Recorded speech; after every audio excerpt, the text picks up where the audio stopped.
We're on the top of Daf Gimel Amid Beis. Let's just review the last 2-3 lines on Daf Gimel Amid Aleph. The Gemara wanted to know Minyana de Reishel Lemutemai, Minyana de Seifa Lemutemai. Why did the Mishnah feel compelled to tell us that there are 15 arayos? We can count it ourselves. It must be excluding some category. And in the Seifa, when it says Harelu Potros Es Tzoroseim, the word Elu indicates Dafka Elu. These 15 generate a p'tur of Tsaras Erva, but not others. What is that coming to exclude? So on the one hand, the Reisha has the extra binyana when it says 15, Tameshis, and the Seifa has the extra word Elu. And that's also coming to exclude some. So the Gemara says here on the top of Daf Gimel Amid Beis, Lim'ute Dira. And we have to understand that these words, Lim'ute Dirav, are telling us that 1 million, when the Mishnah tells us an exact number, is coming to exclude the din of Rav, which we said is a sugya later on in Daf Yud Aleph, and that has to do with what's called the Tsaras Sota. And the mechanism of Rav is that if Shimon's wife, will call her Sarah, became Asura on Shimon as a result of an extramarital relationship. And we're going to soon see whether that's a Vadai that she had that relationship or even a Safek. In any event, she's Asura al Baila because the Torah says V'nitma'ah. And the V'nitma means that he has no permissibility to resume his marital relationship with her after she had this tumah. So she's what we call Neseres al Haba. Now, Shimon, in addition to being married to Sarah, he's also married to another wife named Rivka. So Rivka is the tzara of a sota. And again, the word sota here, we'll soon see, means father, meaning we're not talking about a case where she had Eidim that only saw this, they only saw that. She has to drink for the Memorah. Leave that all out. We're talking about a case of 2 Eidim that witnessed her having znus, having this relationship. Now she, Sarah, who's a Sota and is Asura al Baila Shimon, has another wife by the name of Rivka. Now Shimon dies, and Rav in the Gemara on Daf Yud Aleph says that just like Sarah herself does not fall for Yibum, and the reason for that is because she's already Asura al Bailam, and Yibum only applies when at the moment of the death of the late brother, meaning Shimon in this case, only at that moment, if she is Muteras al Bailam, then there's Yibum. If not, there's no Yibum. And Rav is Machadesh that her status, because there's no Yibum, is equal to that of an Erva. She goes back to being an Ashes Ach, and she now patas her tzara from Yibum. And our Mishnah is coming to exclude the Shita of Rav. And according to our Mishnah, we're not going to apply this din of Tsaras Sota to say that the Sota doesn't fall, that the Tsaras Sota, we called her Rivka, doesn't fall for Yibum.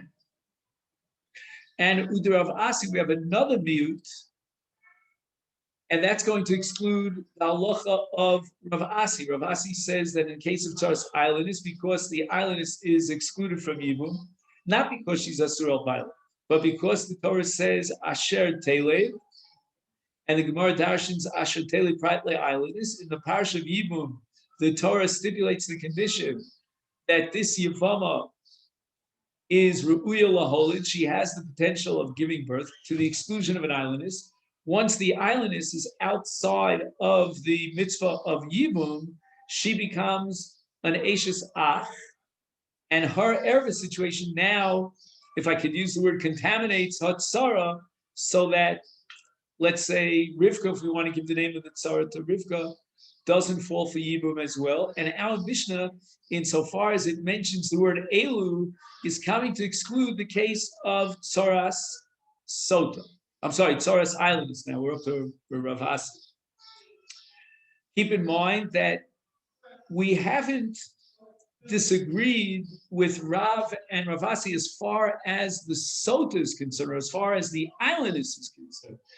The fact that the Sota is excluded from Yibum, and likewise the islandess is excluded from Yibum, each for its own respective reason. That's undeniable. That's something that is unanimous.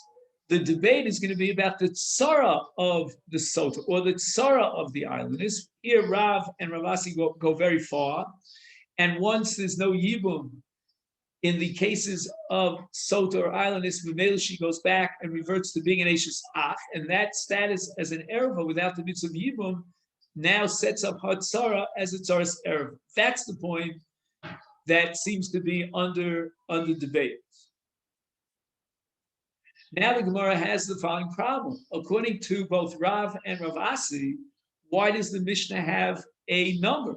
You can't say it's to exclude Tzaras Sota, Tzaras Islanders, because that's against Rav and that's against Rav Asi. So they must have something in their back pocket as an alternative explanation of answer to the question of Lemute Mai. So the Gemara says, L'Rav Asi, Lemute Mai.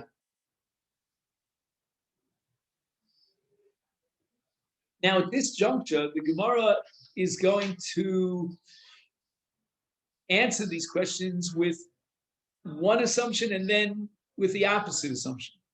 The Gemara is going to check out two assumptions about the relationship between Rav's halacha, as Rav formulated it, and that of Rav Asi. It's possible that both go together, b'kana echad, meaning Rav would accept the principle of Tzaras Islandess of Rav Asi. Rav Asi, from his point, would accept the principle of Tzaras Sota of Rav. And that's called in the language of the Gemara, Isvirlu dehadadi. Rav and Rav Asi both concede each to the other one, the din of the other one, which means that they both accept both Tzaras Sota and Tzaras Islandess. And that's going to be one possibility. We don't know for sure that that's the case. The Gemara later on will investigate the opposite possibility. But right now, let's drop the following premise that both Rav and Rav Asi agree to each other. There's no machlokas between them. And if that be the case, then we need two miutim, correct? Because as we said before, on the bottom of Daf Gimel and Aleph, there's the Reisha Limute, and then there's the Seifa Limute. So first we'll start with one miut. Limute Tzaras Mema'enes, which means that Shimon married two wives. One of them we'll call Sarah, and she is a Ktana Yisoma, which means that she was married off not by her father, but rather by her mother, her brothers, and that's called Ishus Dirabana, otherwise known as Kiddushay Mir. Now, in addition to Shimon marrying a Ketana by the name of Sarah, he also married a Gedola by the name of Rivka. So we have Sarah and we have Rivka. Rivka is the tzara of a Ketana. And now Shimon, who's married to both Rivka and Sarah, dies. He leaves no children. And these two wives of Shimon, Sarah and Rivka, fall for Yibum in front of Reuven, the brother of Shimon. Now, here's an interesting nage. Sarah is parted from Yibum, and that matter Chalitza as well, but from Yibum, via Miun. Now, she wasn't Mima'enes during the lifetime of her husband Shimon. Shimon died, and now she's being Mima'enes vis-a-vis Reuven. Now, Reuven is the Yavam. I mean, there are only two options for Reuven. Either he marries her or he gives a chalitza. But no, there's a third option.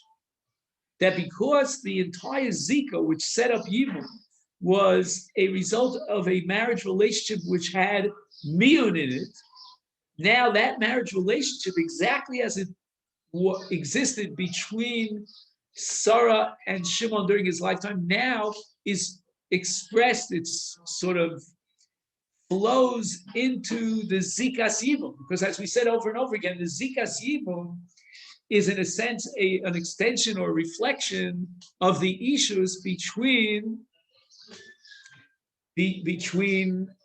Shimon and his wife. So that ishus itself, in its very qualitative essence, now is, so to speak, thrust through the Zika into the relationship between the Yevamah, Sarah, and Reuven.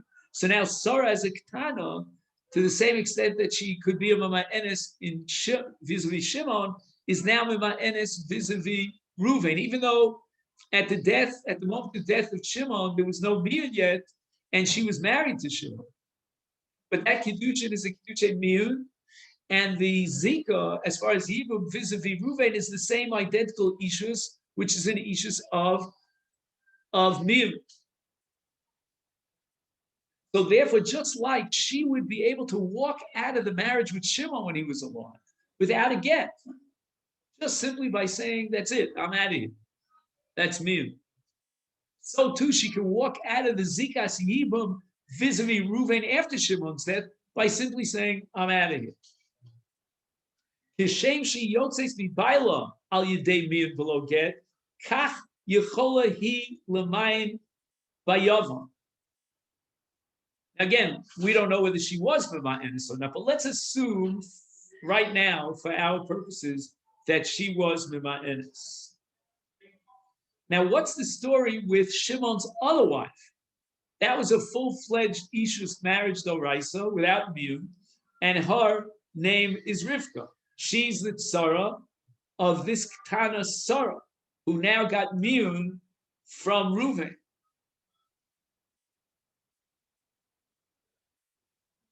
So at this point, we're going to introduce a Gzeira d'Rabbanan. What does that mean?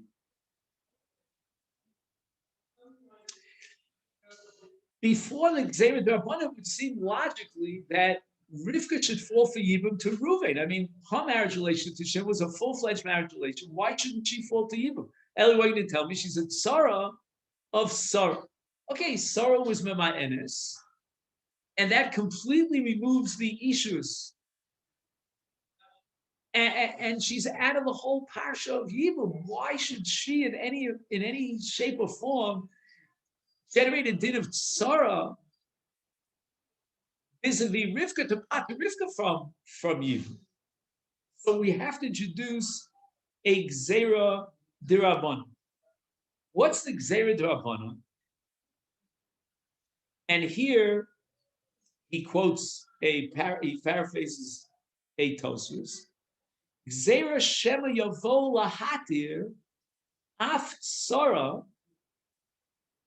shel erva ktana shemiana b'yavam.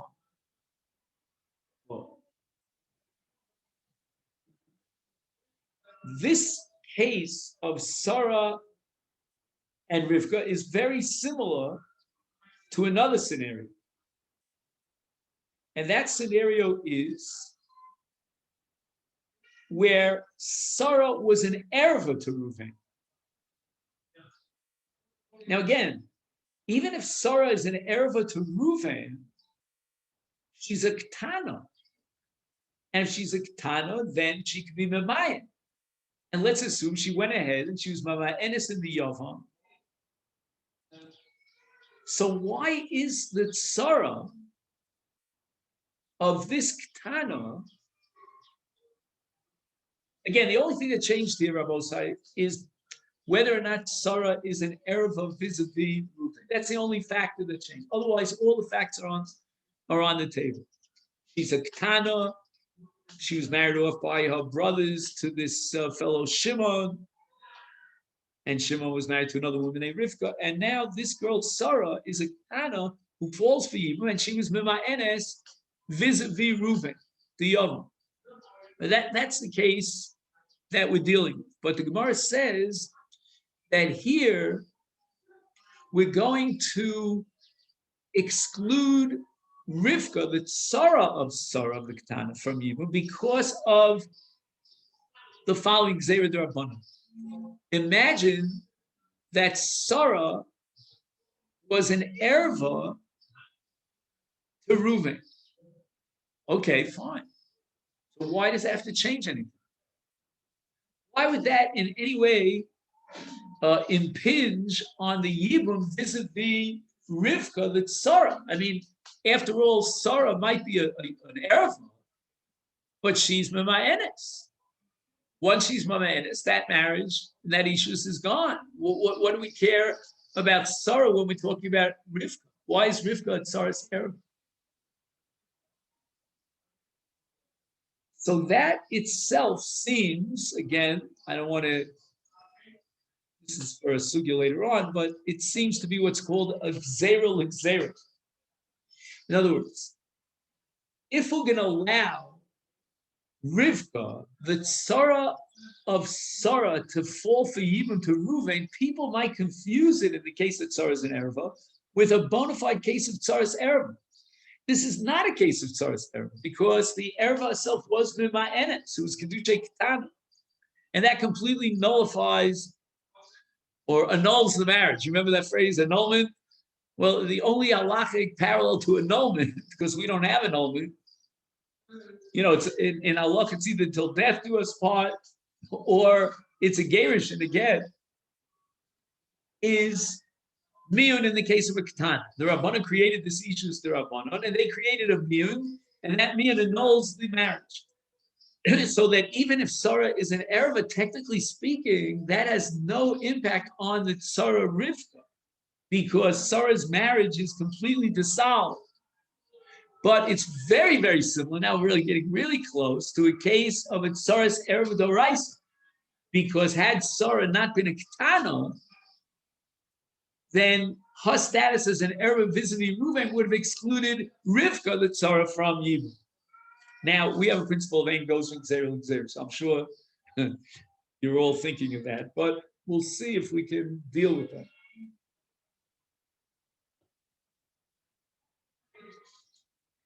Now, here we have to add another point.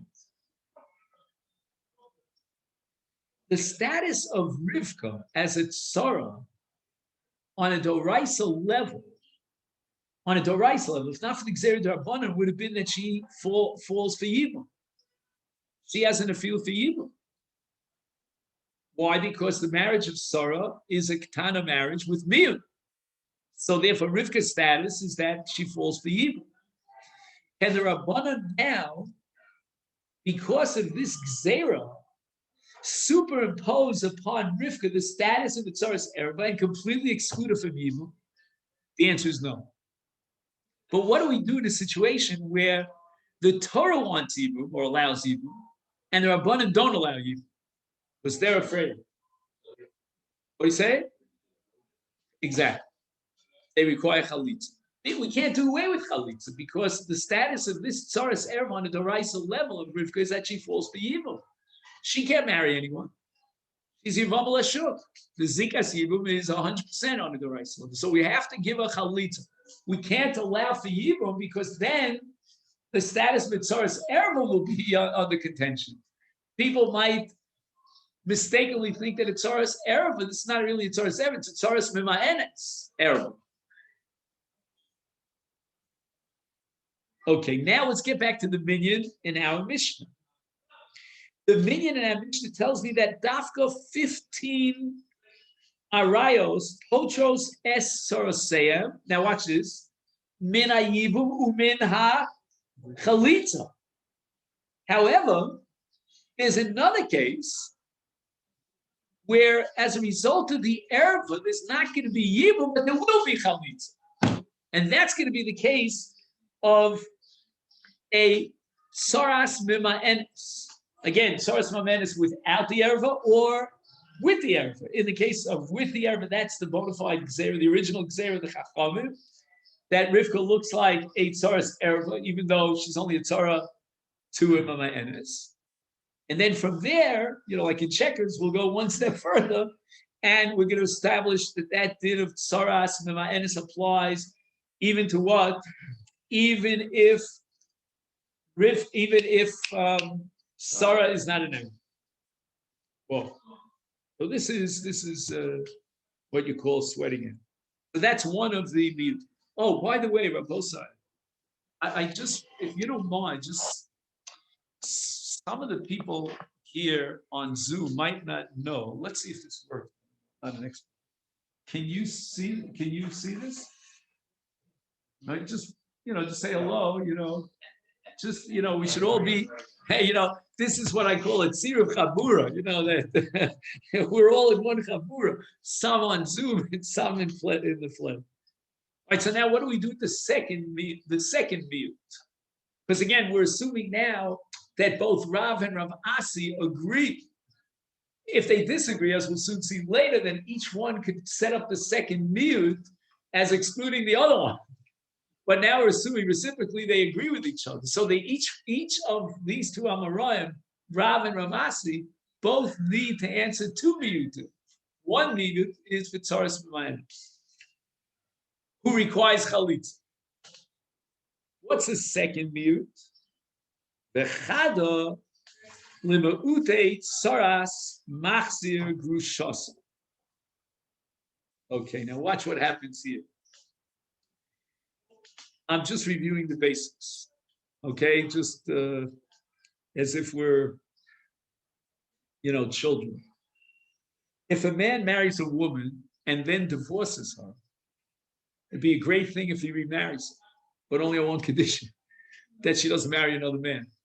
The very moment she marries another man, that's it. He can never remarry. So when a person divorces his wife, he should think twice because he may say, well, what's the big deal? I'll remarry her if I'm not a Kohen. If I'm a Kohen, forget it. But he's playing with fire. If he has in the back of his mind, let's try a trial period. We'll separate, we'll give a divorce. I'm going to go off to age, I'll come back and we'll see. Maybe we'll be, as soon as she gets married, and we'll see if she has a relationship without marriage, but as soon as she gets married, even if she gets divorced by her second husband, she can never go back to her first husband. But Shimon was what should we call him? A chacham from the Manishtan. He was overly smart. So what did he do? He gave his wife a divorce. She went ahead and married someone else. She got divorced from her second husband, and he remarried her, which he's not allowed to do. And I don't know if he died for that reason, but he died. Now, on a Doraisa level, and it's very fascinating, he is married to her. She's an Ashes each. Why? Because the prohibition of Machzir Gushasa is only allowed. It's not a Chiyav Karetz. In fact, it's derived from the same pasuk and comes under the same level of severity as the case of the Sota. I don't know if you see the parallel, but in both cases, the Torah calls it Tumah.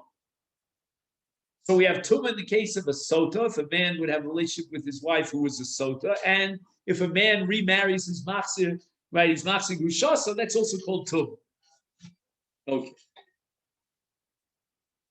Now, in the case of Sota, Rav was of the opinion that not only is the Sota excluded from Yibum when Shimon dies, but Rivka, who's the Tzara of Sarah, and Sarah is the Sota, she also doesn't fall for Yibum. What about the following case? Sarah is a Machzir Gushasa, Li'acha Shenises. She has a Tzara by the name of Rivka. Now Shimon dies. Shall we say the following? This would be my intuitive logic before I see this. That just like Rav says in the case of Tzaras Sota, that she doesn't fall for Yibum, so too in the case of Tzaras Machzir Gushasa Li'acha Shenises, she doesn't fall for Yibum. And the Gemara says, "Lemuute tsoras machzir grushos," which means that the tzara of a machzir grushoso is excluded from Yibum. Now that itself would be fine, correct? Because then we would be equating this tzara with the other tzara, correct? Except for one thing. Now we're saying lema'ute. What do you mean lema'ute? If we're going, this whole sugi is trying to defend Rav. Rav is of the opinion that tzara sota is included in the list in the Mishnah, meaning that she does not fall for Yibum. Period. No Yibum, no Chalitza. So what are you telling me? Lema'ute machzir gushaso. And the answer is lema'ute machzir gushaso means that in the case of machzir gushaso, although both Sarah herself, who's a machzir gushaso, and Rivka is Hatzar, they're both excluded from Yibum. However, they require Chalitza. And the Mishnah is telling you, Elu, these are the 15 cases of Arayos where there's no Yibum and no Chalitza. To the exclusion of the Machzir Gushaso, Liachar Sheniseis, where although there's no Yibum, but there is Chalitza.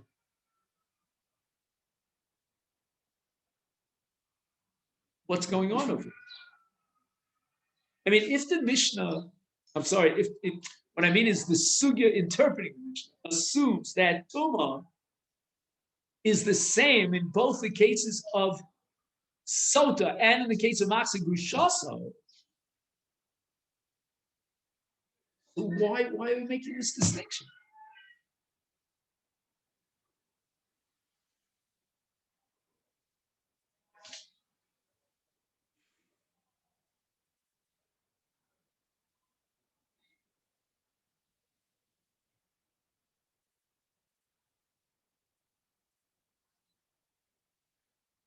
Now, this case of Machzir Gushaso, Tsaras Machzir Gushaso, is a sugya later on, a Daf Yud Aleph. And Tosfos says the following. Well, Milch Hashem, we'll see Tosfos inside, but just to give you the gist of it, he says, Keva de Ikar Tuma Nemra Le'inyan Sota,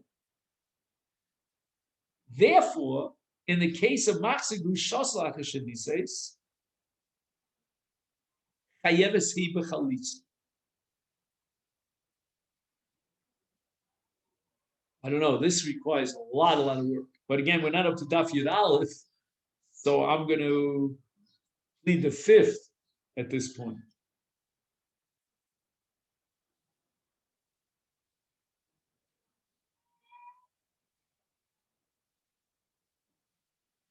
Now, although Tosfos is using the yardstick here of Tumah, the word Tumah, the term Tumah, to explain the equation here between Saras Sota and Saras Machzir Gushaso as far as Yibum is concerned. I'm talking now about Yibum.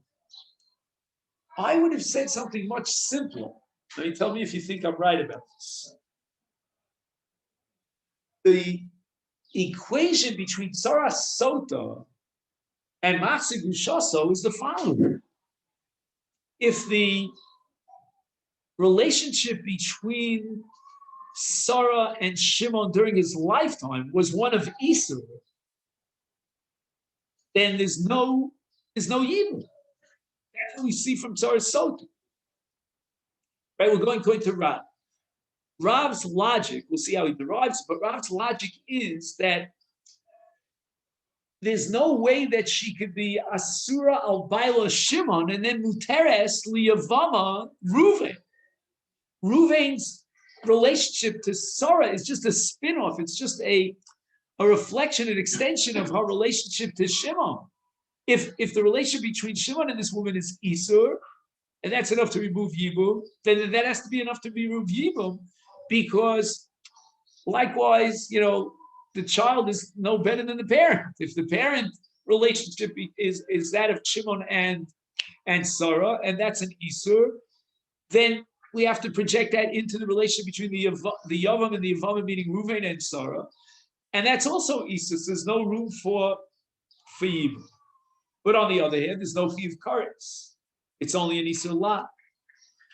But if your question, and that seems to be the issue that Tosfos on Daf Yud Aleph is addressing, is why do we equate Saras Machzik Gushas with Saras Sota according to Rav? At least vis-a-vis Yibum, and Tosfos comes up with this concept of Tumah. Forget about Tumah. I don't need to be so sophisticated. Forget about, let's say I don't know about this Tumah. Simple. If there's an Isur between the original Shimon and his wife Sarah, then that Isur has to be projected through the Zika to the Yavam as well.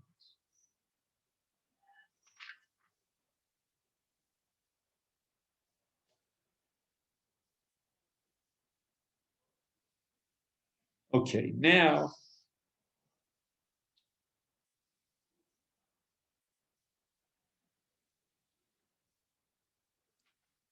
what I don't know here, I mean, I assumed one assumption. I'm now thinking it out again. Let me go over this one more time. The Gemara says, Lima'ute, according to Rav, Lima'ute, I'm saying Rav himself would hold, before the Lima'ute, Saras Sota. Now, I assume that in that case, Rav would say there's no chalitza. I think that's a fair assumption. I don't know. I don't have any proof for it.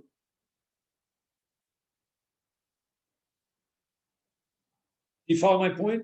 No, if a Rav holds that a Sota and Chatzara are excluded from Yibum, with all the logic that we suggested, then that would apply to Chalitza as well.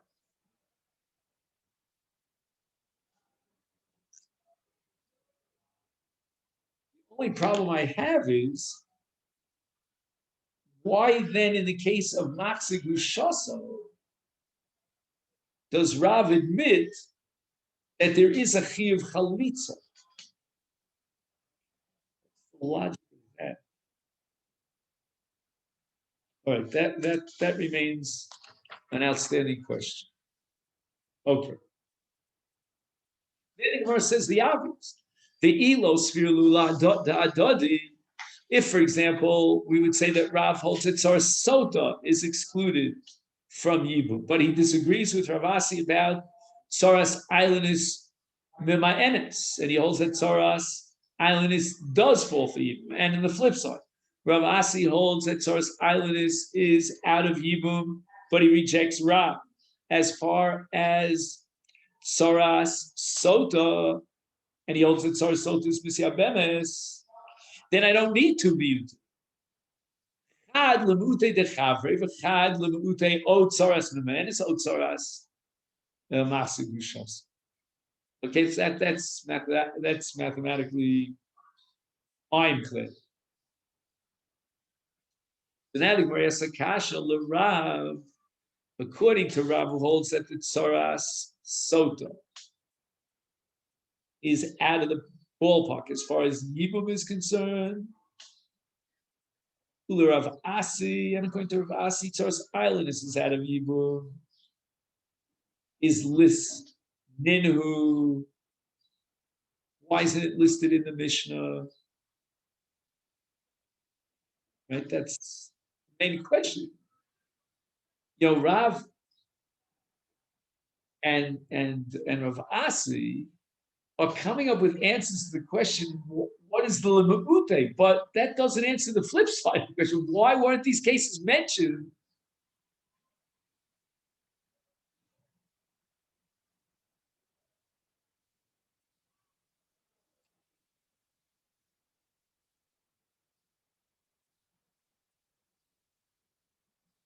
So here I'm in trouble, because what does the Gemara mean Tsaras Machzir Gushasa. We just finished saying that Tsaras Machzir Gushasa, even according to Rav,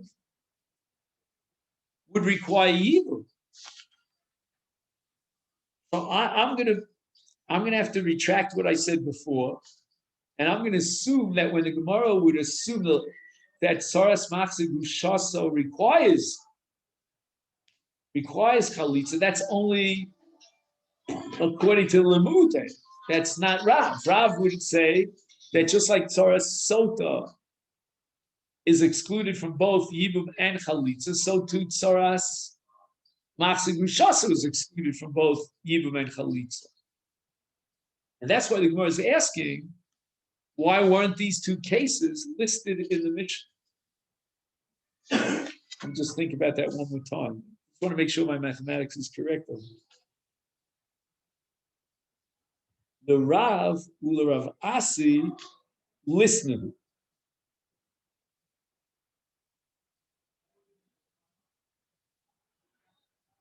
I think that you have to say what I said. You agree with me? Because the word listeninu in the case of Rav means listeninu to Machzir Gushas. Maybe not. Maybe listeninu according to Rav is a reference to according to Rav is a reference to Tsaras Sota. You have maybe in your Gemaras, do you have any footnote on this? Because the Masechet Yevamot have let me down. I was disappointed. You have the word listeninu? Any footnote on the word listeninu, maybe?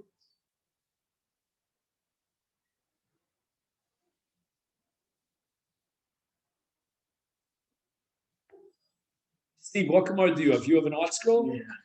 Is there any footnote on the word listeninu? Or maybe before that, L'Rav? You're spending too much time looking for it. If it's there, you would have found it immediately. No.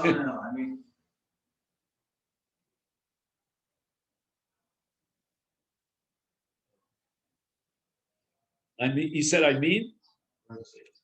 What? But if you're a Chicagoan and you say I mean, they usually suspect you of being a Talmud of Rabbaran Salvation. Rabbaran, every other word would say I mean. Yeah.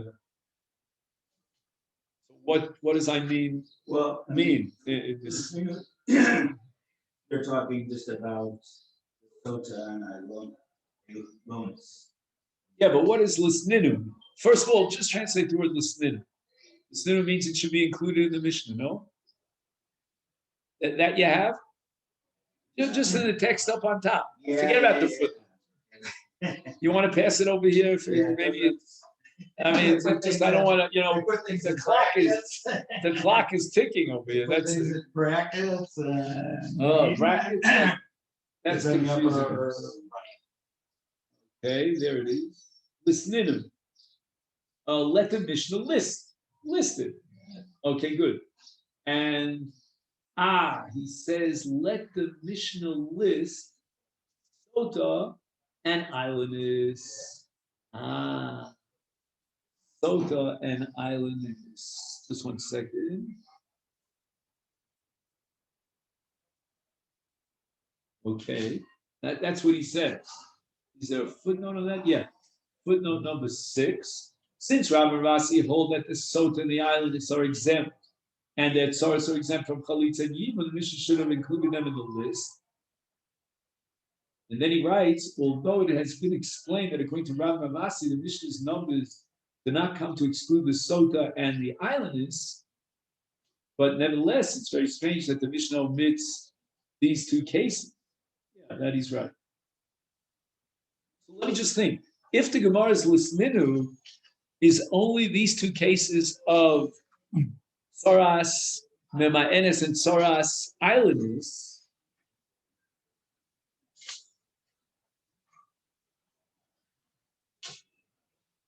then 1 second. Then it could very well be that what we said before is correct, that Rav would hold that Machzir Gushasa requires Chalitza. Even Rav would agree. In other words, the equation between Soras Sota and Soras Machzik B'Shos is not a 100% equation. There's a fundamental difference between the two. In the case of Soras Sota, she doesn't fall for neither Yibum nor for Chalitza. In the case of Soras Machzik B'Shos, and we quoted the Tosfos later on, who says that it's not exactly the Isur Tumah, it's a secondary Isur Tumah, then she would require Chalitza. And therefore, her category is excluded from the Mishnah. But Tzoras Soto, according to Rav, is completely excluded, both from Yibum and from Chalitza, then it should have been listed in our Mishnah. So again, I'm still leaving this as an open-ended question. What does Rav hold about Tzoras Machzik B'Shos? Does she require Chalitza?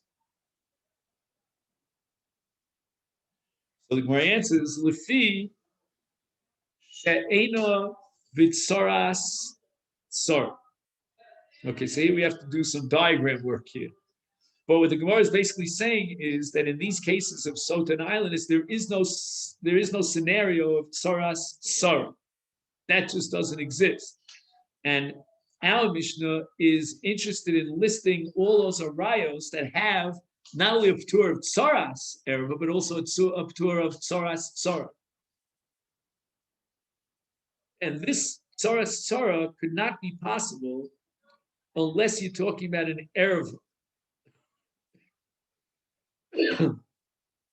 He writes here, El bi erva she'asuga rak al echad me'achim. Right, tzoras tzara means there was not only Reuven, it was also Levi.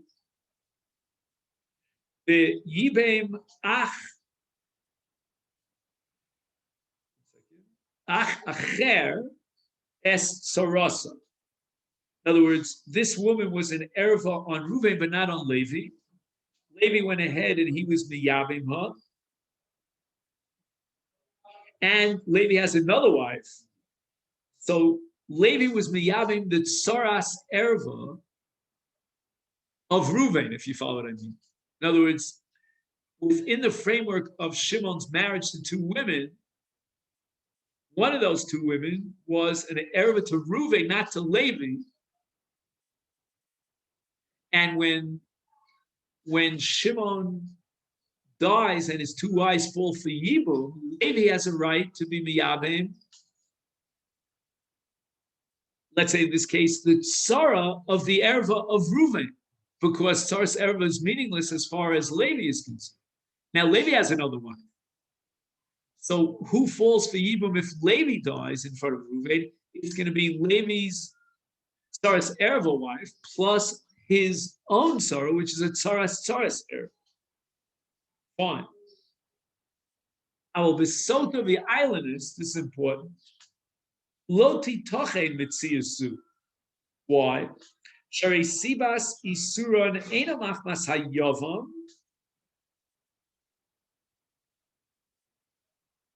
Meaning, it's not Reuven that's the problem. In other words, when we talk about tzaras erva and therefore tzaras erva, it's because this woman is a tzaras erva to Reuven, because she's the second wife and the first wife is an erva to Reuven. But here, this status here is only vis-a-vis Shimon. She's a sota vis-a-vis Shimon, not vis-a-vis Reuven.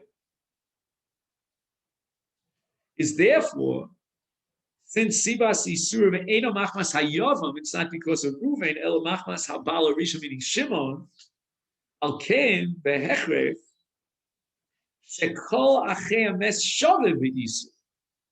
There's no difference between Reuven, Levi, Issachar, or how many brothers there are. They're all in the same uniform status because it wasn't one of them who had an erva relationship to this woman. You can't have a scenario where one of the brothers would marry the tzara because all the brothers are prohibited from the tzara, and that's true in Rav's tzaras sota scenario. And now let's apply that to Rav Asi's tzaras islanders situation. The tzara of Shimon's wife, Sarah, right? Sarah's relationship, or shall we say, Hafkas Yibum, has nothing to do with any of the brothers. It's simply because she's an island. And if Rav Asi is establishing that the tzara of the islandess doesn't fall for Yibum, then that's true for all the brothers. They're all uniform, equal in the eyes of the law. So therefore, you'll never have a possibility of a tsaras error.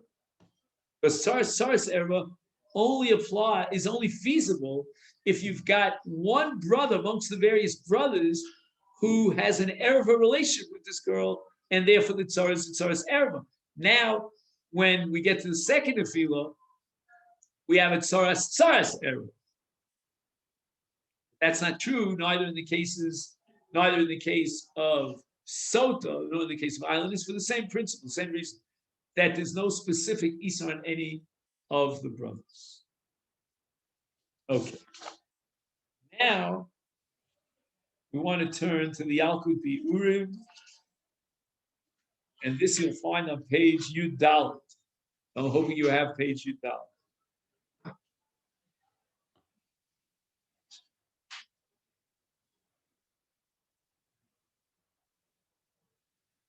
Now, on the bottom right of page Yud Dalet, you have a kasha of Tosfos, and in the middle of the left column, you have a kasha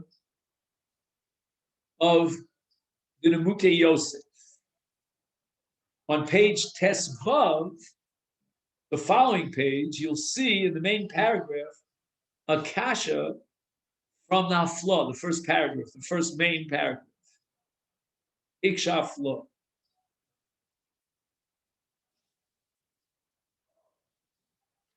Let's see at least, I'm not sure that we're going to get all the different teruts of that. At least let's see what the problems that are raised here by the various Rishonim.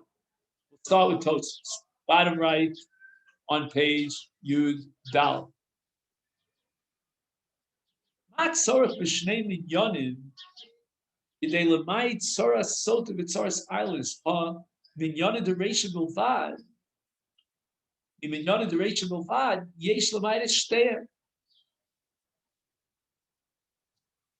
Once you have the words chameshes reinoshim 15, it means there are no other women whose erva status packs up the tzara. Why do you have to have two minyanim? One minyan should be enough to exclude both tzaras sota and tzaras islanders.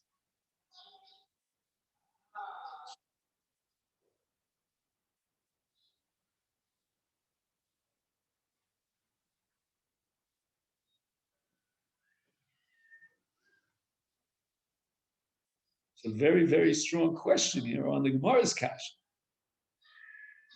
Tirtzu shemei etzem hashmos haminyan ein lemayit es sota ve'islanders ki tochen shaf elu potrus es tzaras elu she'ena bechlal haminyan mishum she'ein behem efshara shel tzaras tzara k'muvur behem shechasuya v'lo esmatu ela miyitu. Wow. Moses pulls a very, very brilliant move over here. It's like in basketball, you move this way and then you shoot it that way. Tosfos says, wait a minute. How can you exclude either of these two categories of Sodom or islands? After all, the Mishnah is only addressing cases where there's a tzaras error. And in those two cases, there is no tzaras error. Tosfos says, therefore, the only way you could exclude is because of something extra, what we call yitura. There's something in the Mishnah that's not necessary. Now, if you only have one yitura, then you can only exclude one category. If you want to exclude two categories, you need two yituras. Now let's fast forward to the Nemukei Yosef, which is in the middle of the next column. And we'll see if we have time for the Marsha. Not today, maybe tomorrow.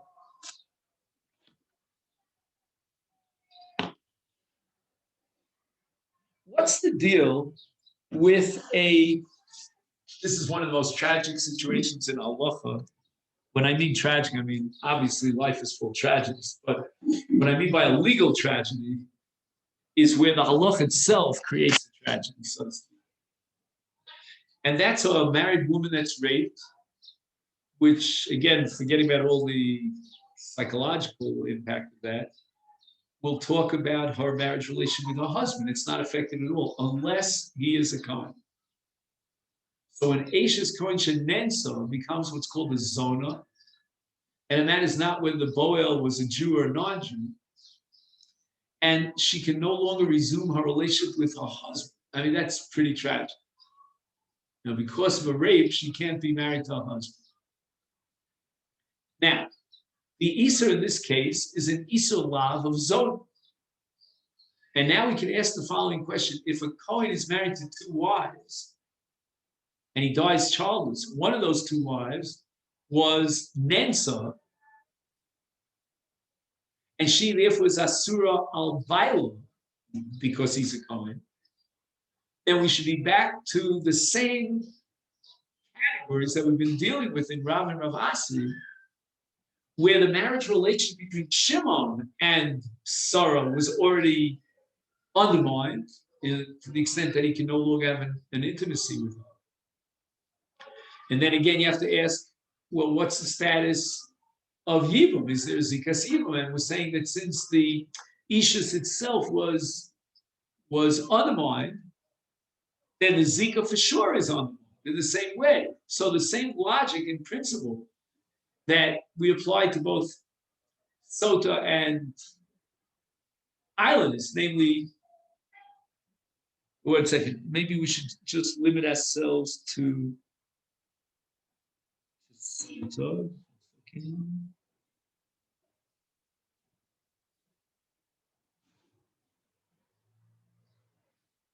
Let me explain the Mukiosif in the case of Sota. Then we can talk about Islanders as a separate paragraph. But clearly, the logic of Sota in Rav's frame of reference is that since her marriage relationship with Shimon during his life went sour, because she saw as a Sota, therefore it undermines the Yibum. And that brings back the Erev of Ashes Ach as far as the Sarah called Rivka. The same exact logic, says the Mugil, should apply in the case of an Ashes Kohen Shenetz, because her status, for all intents and purposes, is the same as that of a Sota. It impinges and undermines the relation between, in this case, Sarah and Shimon. Now, the fact that,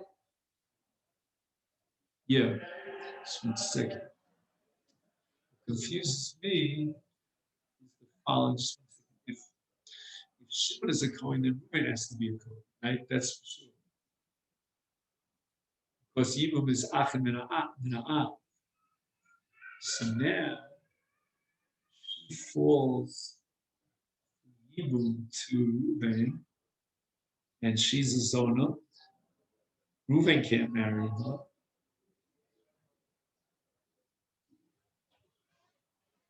His topic, the Ashes Kohen Shenensa, Asur al Baila, Impoteris Afi Es Sorosa, is Sota.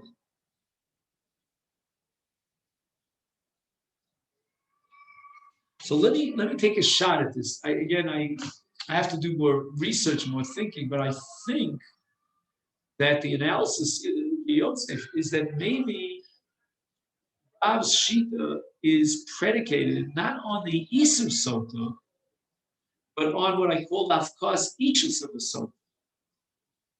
What do I mean? That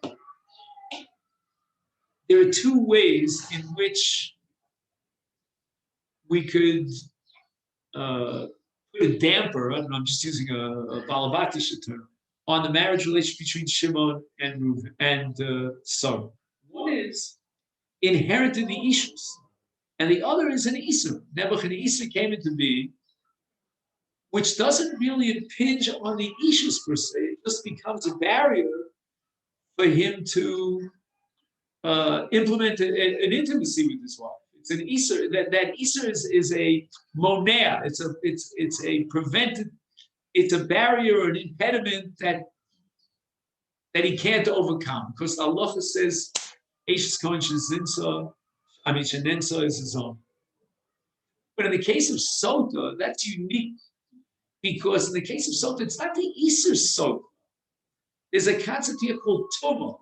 Tumah means that there's something in the Ishus itself that's unacceptable. She violated the very essence of the Ishus, where the Torah envisions it, and therefore he cannot continue in an Ishus relationship. So Yosef doesn't understand whether Rav's principle could be extended to any case of the Isur. At the end of the day, for whatever reason, whether it's the Tumah of a Sota or the Isur of Kohen, Ish Kohen, that's his own, and he's enjoined from having a relationship with his wife. And that itself, ipso facto, undermines the issues. Or no, says the Book Yosef, we go back to the root of it. What prevents the rendezvous of an intimacy? It's not the same in this case of Sota as it is in the case of a Zona. Zona, the Torah establishes a lot. It's similar, if you will, to Mamzeres. Within Book Yosef had the same safek if Shimon had married Sarah, who is a Mamzeres, and Rivka, a Tzara. I don't think that would be a Tzara. I don't think that the Tzara here would be Asura Peyimum in the same way Rav says a Sotu, a Tzara Sotu. A Mamzeres is Asura. Okay, so now you have to deal with the question of whether she falls for him or not. But I don't think that would be enough to impinge on the Sota, on the Tzara of a Mamzeres, the exclusion from the parish of Yibum.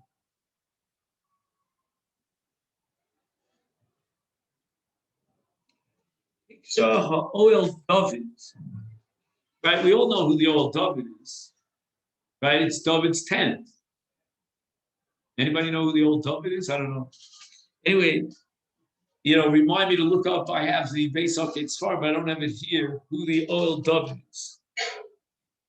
There are probably 15 different Sfarim with the same names. You have to figure out which one wrote a commentary on Yevamot.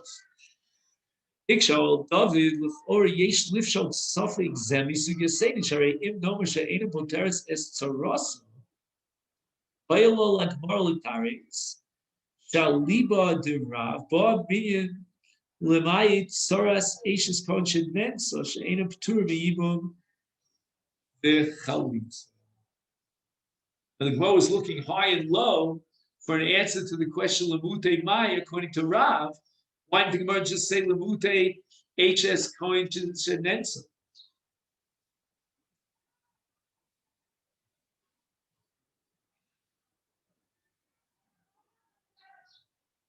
It tirates al Pidivya Beishmuel. Beis Shmuel is the super commentary on Even Ezer. The Hikshal and Muki Yosalo Sota Poteres Tzaras Mishum Tuma Tichsibe Karayos. That's the Shita of Ra. And the Torah is sort of elevating and classifying the nature of the Isser of Baal to his Sota wife to the level of Arayos. Because both in the case of Sota and in the case of Arayos, the Torah uses the word Tumah. It's like a pollution. In Kain Vaishna Ashes Kohen Shenetz Halo Gam Isura Humishum Tumah. How do we know that? In the Isalala Nun Heyavid Beis Shebailo Lokel Lev Mishum Tumah. Islamalo Tiftar Af He Es Sarasa. What was the hesitation? Why did the Book Yosef? Why was he inhibited to assume an absolute equation between Sota and Zona? In both cases, the Torah calls it Tumah. In this, he quotes from Elazar Mimetz, Tosus Nedarim Tzadi Yom Beis, She'ena Isa Beishis Kodesh Netz Al Baila, El Al Baila. Oh, this is interesting. Rabbosai, normally, when you have an erva relationship or any bia asura relationship, it goes in both ways. It's a two-way street. If he has a relationship with her, not only does he violate the Issa, but she violates the Issa. And the exception to that is Cohen. Why? Because in the case of Cohen, he is enjoined from desecrating his kahuna through this intimacy with a zona chalola or a grusha, but she doesn't have kedushas kahuna, and therefore, as far as she's concerned, there's no avera. So therefore, in a case of Ashes Cohen Shenetza, her Isser is only on the Baal, but not on the Isha. It's on the Baal insofar as he's a Kohen. He can't marry a Zona. But as far as Atzma is concerned, he ain't Asura Bibiyasa. Shekach yesh lomar she'ena poteres es tzarasa, fi she'ena domer le'ervas achos isha she'isuri gam b'ish v'gam b'ish. Wow. I have to tell you, Rabbosai, if I was on a college committee, I would give the O.L. David, we'll have to find out who he is, a PhD just for this piece. Now, I don't understand the deeper meaning of it on a philosophical level, but on a lumdish level, it's absolutely stunning. I mean, a piece of brilliant, brilliant research. You know, they say that Chachmei Yisrael would have been very good at chess. I mean, this is a good example. I mean, this is a multifaceted move here on the part of the O.L. David to try to explain this Nebuchadnezzar Yosef. So again, let's just go over the Kasha and then the Teretz, and then we'll call it a day. The Kasha is, why did Nebuchadnezzar Yosef have any hesitation whatsoever about what seems to be an obvious equation between Ashes Cohen Chenenza and Sota? I mean, in both cases, the Makar, the Gemara says, of the Easter is Tumah. And he says that we have to introduce a breakthrough cheat of Rabbi Elazar Mimetz, one of the Baalei Atosus, who says that in the case of Ashes Cohen Shenenza, the Easter is a one-way street. Why? Because she's not a Cohen, he's a Cohen. And he can't marry a woman who never was raped while she was married because she has the status of a zona. That's antithetical to Kedushas Kahuna. It's interesting that Kedushas Kahuna expresses itself not only in what, where he goes, meaning he's not a Kohen's not allowed to go into a cemetery, but also in what he does in terms of his intimacy relationship. That also could desecrate his Kahuna. So now we have a case of a zona, and the Isser, according to Rabbi Elazar Mimetz, is only a one-way Isser. And that would not patter up his tzara, because the halach of tzara in Yibum is derived from Achos Isha. And the Erev Achos Isha is a two-way Erev. It's also both on him to have a relationship with Leah, if he's married to Rachel, and on Leah herself to have that relationship. So we could not derive the halach of tzara from Achos Ishto, in this case of Mima'en, of a Nensa, of a Ashes Conscience. And let's just add one more point, but in the case of Sota, the relationship is a two-way, the Isser is a two-way Isser. Dutzitri. He's not allowed a relationship with her as a Sota, and she's not allowed a relationship with him. And therefore it's similar to Achos Ishto, from which we derive Tzara, and that's why Rav says that the Tzara of a Sota is out of the parsha of Yibum and Chalim. So Blineda tomorrow will be on Daf Tes Vav, and we'll end up studying in Mitzvah the Kasha of the Haflor.